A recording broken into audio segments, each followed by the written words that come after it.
Friends, இன்னைக்கு நம்ம evening ஸ்நாக்ஸை பார்க்கலாமா? வாங்க.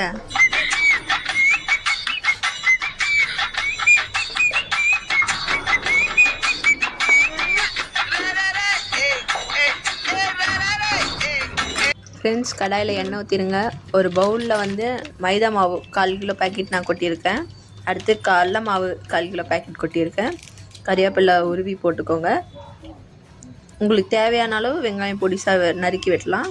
நான் ஒரு 4 பச்சை மிளகாய் இது பண்ணியிருக்கேன். உங்களுக்கு எவ்வளோ காரம் வேணுமோ அவ்வளோக்கு நீங்கள் இது பண்ணிக்கலாம். அடுத்து உப்பு ஆட் பண்ணிக்கலாம். நெக்ஸ்ட்டு வந்து நம்ம பேக்கிங் சோடா, அதாவது சோட்டா மாவுன்னு சொல்லுவாங்க, அதை கொஞ்சம் ஆட் பண்ணிக்கலாம். அப்போ தான் பொஃப்னு வரும்.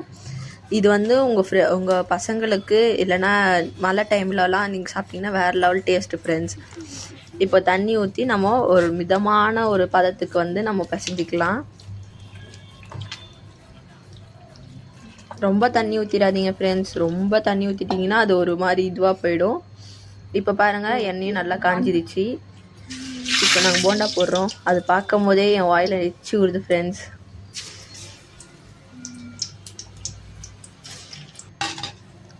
அது பார்த்தீங்களா, போண்டா சுட சுட ரெடி. பிடிச்சிருந்தா லைக் பண்ணி ஷேர் பண்ணுங்கள். மறக்காமல் சப்ஸ்கிரைப் பண்ணி பெல் ஐக்கானை கிளிக் பண்ணி போயிடுங்க. தேங்க்யூ.